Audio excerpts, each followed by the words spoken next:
बिस्मिल्लाहिर्रहमानिर्रहीम। अस्सलामुअलैकुम दोस्तों, ज़ुहान किचन गार्डन में वेलकम। अमजद अली हाज़िर खिदमत है।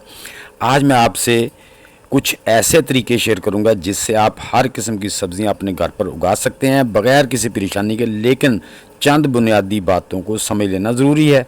पहले नंबर पर बीज लगाने का अपने इलाके अपने जोन के हिसाब से बीज लगाने का परफेक्ट सीज़न यानी कि मौसम मालूम करना। नंबर दो, मिट्टी की तैयारी, उसको फर्टिलाइज़ कैसे करना है, फर्टिलाइज़र कैसे देनी है। हर सब्ज़ी लगाने से पहले उसके बर्तन का इंतखाब करना, अच्छे बीज का इंतखाब करना। नंबर पाँच, उसको उसकी ज़रूरत के मुताबिक पानी और ख़ुराक देना। अगर आपने इन 5-6 बातों का ध्यान रखते हुए गार्डनिंग करेंगे तो इंशाल्लाह कामयाब होंगे। इसलिए बग़ैर स्किप किए वीडियो मुकम्मल देखिए। नंबर वन दोस्तों, अक्सर ये कमेंट में दोस्त पूछते हैं कि मिट्टी कैसी है, हमारी ऐसी है। ये देखें, मिट्टी ऐसी होनी चाहिए। जब आपने उखाड़ा है इसको तो ये देखें ढेला है। अब हम इसको तोड़ेंगे, ये देखें, ये तोड़ेंगे फिर ढेला सा बन गया दोबारा। तो ये देखें, हल्का सा उसको प्रेस किया तो वो सारी बिखर गई। इस मिट्टी को बालू मिट्टी कहते हैं। ये हमारे गमलों में बहुत ही अच्छी तरीके से ये डालनी चाहिए जिसमें पौधे बड़े अच्छी तरीके से ग्रोथ करते हैं।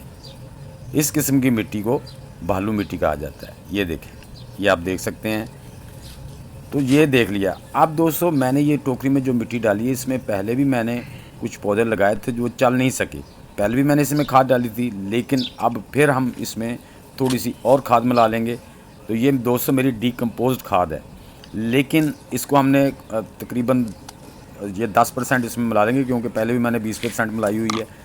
तो दोस्तों, आपने एक काम करना है। आपके पास जो भी खाद है ना, वो आपको सही मालूम नहीं है कि वो फुल डीकम्पोज्ड है, उसमें एसिडिटी तो नहीं ज़्यादा है, एसिडिक की तरफ तो नहीं है। तो आप उसको 3-4 दिन के लिए पानी में भिगो दें, हल्का सा पानी डाल के। बाद में आप पानी से निकाल के उसको निचोड़ के तो थोड़ा अपनी मिट्टी में मिक्स कर दें, थोड़ा सा ड्राई करके। तो पानी को फेंकना नहीं है, आपके जो पौधे लगे हैं उसमें और पानी मिक्स करके वो पौधों को दे दें। पानी से ये क्या होगा कि अगर आपकी वो कंपोस्ट वगैरह एसिडिक की तरफ होगी तो वो ठंडी हो जाएगी, वो पौधों को नुकसान नहीं पहुंचाएगी। दूसरे नंबर पर दोस्तों, जो गर्मियों की खासकर समर सीज़न की वेजिटेबल है, उसके लिए आप ये आप देखें अनाड़ियाँ, तो आप इससे बेड बना लें, डायरेक्ट क्यारी में ना लगाएं। ये देखें टोकरी है, इसमें मैंने दरमियान में प्याला सा बना लिया है और साइडों में मिट्टी कर दी है। अगर आप गमले या बाल्टी में लगा रहे हैं तो आप उसके सेंटर में एक बेड बना दें, साइडों से मिट्टी को नीचा कर दें, दरमियान में उसको ऊंचा कर दें, वहाँ पे उसकी सीलिंग कर सकते हैं। क्योंकि मेरे पास टोकरी है, मैं टोकरी में बता रहा हूँ। ये देखिए, मैंने दरमियान में प्याला बना लिया। अब गर्मियों वाली सब्जियों में हम एक एक टोकरी से 2-2 सब्जियाँ ले सकते हैं। वो कैसे, वो भी मैं आपको बताता हूँ। दूसरे नंबर पे ये भी बताता हूँ कि आपने बीज को लगाना कैसे, जिस तरह से आपका बीज परफेक्ट लगेगा। बेशक आपको बीज लगाने का ज़रा भी मालूम नहीं है, आपका बीज बिल्कुल परफेक्ट तरीके से लगेगा। ये देखो दोस्तों, मैंने बेड बना के अब उस प्याले में पानी भर दिया। पालक, धनिया वगैरह, ये जो छोटी सब्जियां होती हैं, यानी कि लीवी वेजिटेबल होती हैं, इनके लिए छोटे बर्तन भी चल जाते हैं जिनकी हाइट 6-7 इंच हो। लेकिन जो गर्मियों वाली सब्जियां दोस्तों, उनकी 2 वजह हैं। उनके रूट्स ना भी लंबे हों तो गर्मियों में मिट्टी हीट बड़ी होती है, इसलिए कहते हैं कि उसका बड़ा पॉट हो, ज़्यादा उसकी मिट्टी ज़्यादा हीट ना हो। और गमलों में जब हम लगाना है तो हमें ऊपर शेड लाजमी देना है, या उसको ऐसे शेड एरिया में रखें यहाँ दोपहर की धूप से पौधे बच जाएँ, उससे आपकी मिट्टी ज़्यादा गर्म ना हो।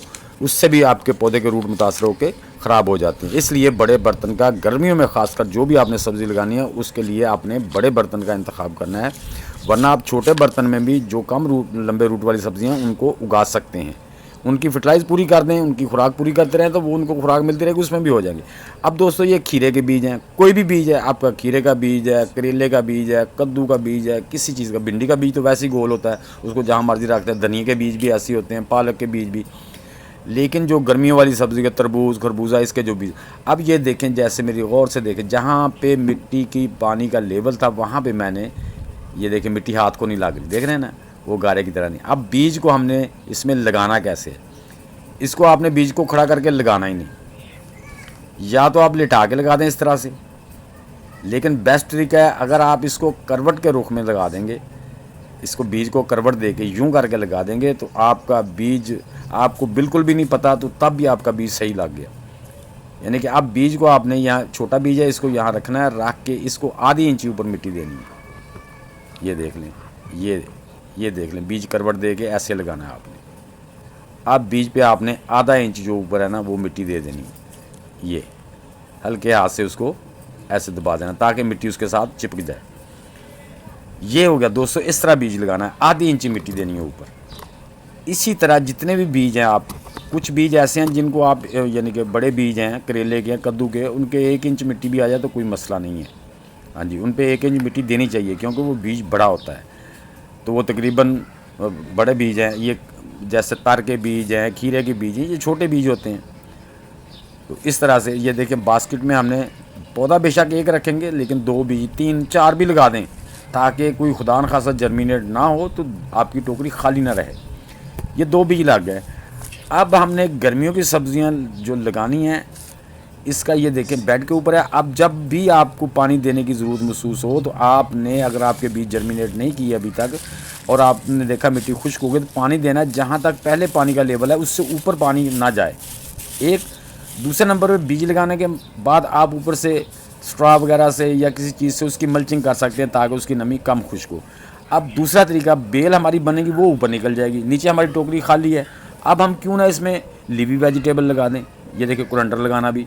अब वही तरीका जहाँ पर मैंने आपको बताया था, ये देखें। अब हम अपोजिट साइड में जो बेड की जगह है उस पर 3-3 जगह पे ऐसे सुराख करके, आधी इंची गहरे सुराख करके उसमें जो कुरंडर हमने तोड़ा था उसके बीज ऐसे गुच्छों की शक्ल में लगा देंगे। 3-3 6 पौधे हो जाएंगे। इस तरह हमारे वो बेल ऊपर निकल जाएगी, नीचे हमें लीवी वेजिटेबल भी मिलती रहेंगी, दोनों काम होते रहेंगे। पानी और खुराक का आपने ख्याल रखना है।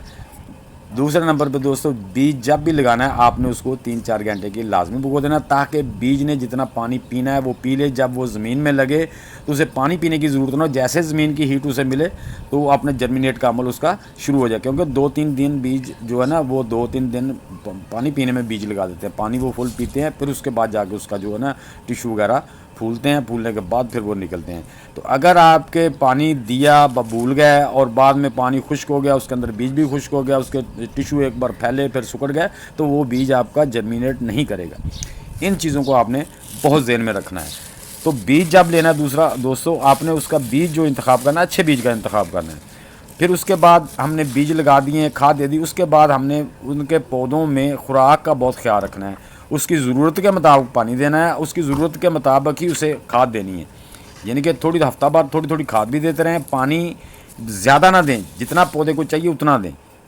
जो फ्रूट वाले, बेल वाले पौधे तकरीबन सारे फ्रूटी होते हैं, उनको दोस्तों हमने जो देनी होती हैं जब हमारे पौधे फ्लावरिंग पे आ जाएँ तो उनमें आपने फास्फोरस, नाइट्रोजन, पोटाशियम, मैग्नीशियम वाली खादें देनी होती हैं ताकि हमारे पौधे तेज़ी से सर्वाइव करें और उन पर फ्रूट बने, जो वो न्यूट्रेंट जो फ्रूट बनाने में काम देते हैं। तो दोस्तों आगे मैं इंशाल्लाह आपको बहुत सी ऐसी फ्री वाली बड़े सिटी में भी जो आप खाद बना सकें, ऐसी खादों के इंशाल्लाह तरीके बताने वाला हूँ। तो दोस्तों वीडियो को लाइक और शेयर और चैनल को सब्सक्राइब करके बेल आइकन को दबा दें ताकि हर नई वीडियो की इतला आप तक टाइम टू टाइम मिलती रहे। तो दोस्तों मिलते हैं इंशाल्लाह नेक्स्ट इन्फॉर्मेटिव वीडियो के साथ। तब तक के लिए सब दोस्तों को अल्लाह हाफिज़, वस्सलाम।